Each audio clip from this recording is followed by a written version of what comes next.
او زه چې په سفر د کوره وځم زم اول رخصت مې له عادي اخلم ښایستو ته بس یو څه ناڅه پام یم و بدرنګو ته ولاړ په احترام یم او زما ځانه دا سر وایه د څه دی زما ځانه دا چې زه پر دا انجام یم بېغوره کې برجنه ای پر خپل حسن مینه ته څوک چې زما و حافظې لره راځې یوه به مو لاسونه بل به پښې راماتولې دا ځینو به پر حق ویلو خولې راماتولې او ملا به کړو پر خپلو ګناهو باندې پښیمانه ساقي به مو دستي کړي توبې راماتولې جنابه دا وګوره ځان پوه که ډېر ښه تصویر دی ټول ورپسې شپونکی روان دي د رمې مخته نن رنګ د هغې چېرته دی د خاورو خالق حتما له شیدو د جوړه کړې حیران یم زندګي مې سا نیولې غرې ونیولې رسوا غوندې ولاړه وارخطا معلومې څونه اهل پښتنو د جوړه کړې مسخره یې له پښتو د جوړه کړې نن رنګ د هغې چېرته دی د خاورو نن رنګ د هغې چېرته دی د خاورو خالق حتما له شیدو د جوړه کړې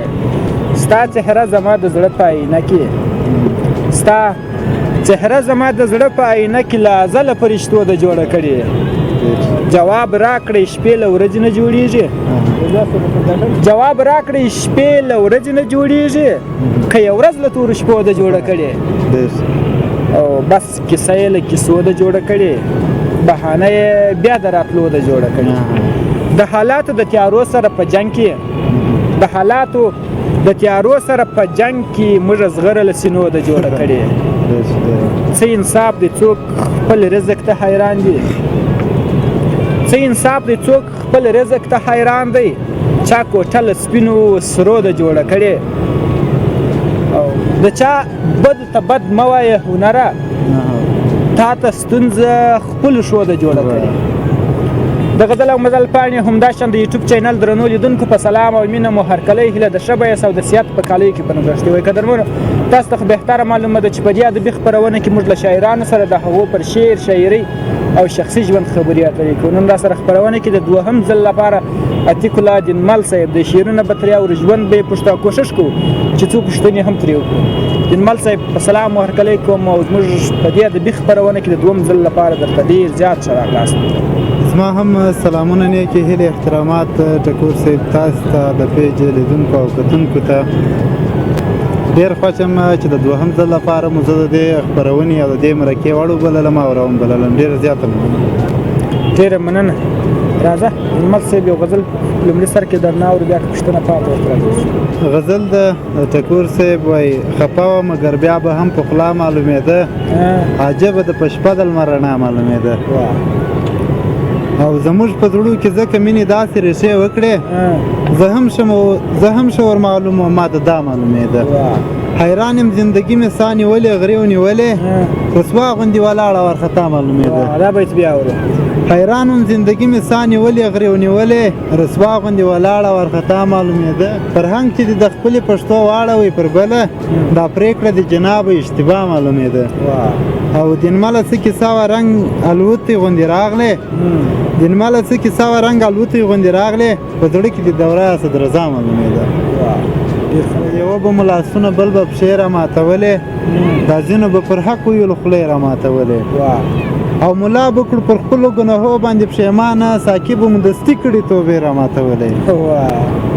او هوا در څخه پایم ونې کړي وه ګلونه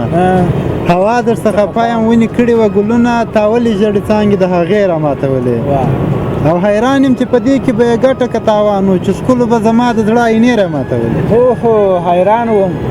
حیران وم چې په دې کې به یې ګټه که تاوان و چې ښکلو به زما د زړه آینې راماتولې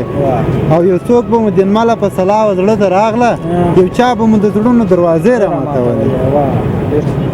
غزل دی ټکور صاحب ټوله ورځ ګورمه په کور کې د ادې و مخ ته خدایه ولاړ یم ستا د کور د دروازې و مخ ته او جنابه دا وګوره ځان پوه که ډېر ښه تصویر دی جنابه دا وګوره ځان پوه که ډېر ښه تصویر دی ټول ورپسې شپونکی روان دی د رمې و مخ ته او دا مې د مینې لوی ثبوت دی راسه ویې نه دا مې د مینې لوی ثبوت دی راسه ویې نه زه ورته ناست یم زړه مې پروت زرې زرې و مخ ته زما او ستا وصال همدغسې دغسې مثال مثال وبوله وبوله. لکه حاجي صاحب چې ولاړ وي د کعبې و مخته او دنمله تا او مینتوب په خدای حیران دي کړم دنمله تا او مینتوب دنمله تا او مینتوب په خدای حیران دي کړم شیخ بنو څه کوي اشنا د میکدې و مخته بیخي حد دی سره د پیر په شکل جوړې میکدې لره راځې د پیر په شکل جوړې میکدې لره راځې ته ولې د ساکیانو حجرې لره راځې او بېغوره کبرجنه یې پر خپل حسن مینه بېغوره کبرجنه یې پر خپل حسن مینه ته څوک چې زما و حافظې لره راځې ژوندی چې وم له ځان څخه د لرې غورځولم چې مړ یم نو اوس مې جنازې لره راځې چې ما باندې مین نه یې او زه د زړه کې نه یم آشنه بیا مې هسې تماشې لره راځې د ځان سره عشق راوړه مینه راوړه غزل راوړه ذهنه چې رڼا مشاعرې لره راځي جنمال صاحب له تا یې اورو ټکور صاحب غزل دی وای شایستو ته بس یو څه ناڅه پام یم و بدرنګو ته ولاړ په احترام یم واه واه بېشک شایستو ته بس یو څه ناڅه پام یم و بدرنګو ته ولاړ په احترام یم او زما ځانه دا سر وایه د څه دی زما ځانه دا چې زه پر دا انجام یم واه بیا یې اورو زما ځانه دا سر وایه د څه دی زما ځانه دا چې زه پر دا انجام یم او په دې لویه دنیاګۍ کې مې زړه تنګ د یاره ستا په خاطر لږ پکښې آرام یم په دې لویه دنیاګۍ کې مې زړه تنګ دی یاره ستا په خاطر لږ پکښې آرام یم او که راولې ویدم پر مځکه خیر یې غواړه ستا دنمل یم ولاړ په سر د بام یم دنمل صاحب که تر سهار د سره کښېنې بیا به ونه وایې چې موږ ستړي شولو ستا له شعر خو یو وروستی غزل به واورو بله نور خپرون وخت اجازه نه راکوي ټکور صاحب وروستی غزل وایم دا د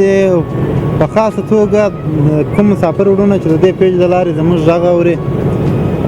خصوصا دې مسافرو ته ډالۍ وي وایي لاس ته د کلام په نوم وسلې اخلم ژوند د تا ته خامخا ډیوې اخلم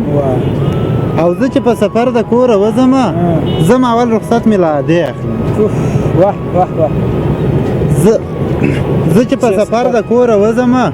زه اول رخصت مې له ادې اخلم او شاته کېږم زړه مې نه وځي زه چې هر قدم تر دروازې اخلم شاته کېږم زړه مې نه وځي زه چې هر قدم تر دروازې اخلم او یاره مینتوب به لا نور څنګه وي کاڼې غوندې زړه ذرې اخلم یاره مینتوب به لا نور څنګه وي کاڼې غوندې زړه ذرې اخلم او ستا په ازادۍ کې هم وسانه سوم ستا په ازادۍ کې هم وسانه سوم نور درته قسمته زولنې اخلم او یا دنمله ژوند باندې باور نستا راسه یو تصویر دی د سحرې اخلم ډېره مننه جنمال صاحب کور مو آباد چې زموږ بلنه مو منل ده چې د خپرونې وخت ته ګورو نو نور اجازه نه راکوي ډېره مننه کور مو آباد ډېره مننه ټکور صاحب چې رالاست او زموږ سره مو مرکه وکړله او موږ مو د دې مرکې وړ وبللو ډېره زیات ډېره مننه کور مو آباد د غزل مزل پاڼې همداشان د یوټیوب چینل درنو لیدونکو دا و له عتیق الله دنمل صاحب سره یو کوچنی شانتي بانډار تر بیا چې موږ تر یو بل شی راځو نو پر همدې ځای اجازه راکړئ بلې الله پامان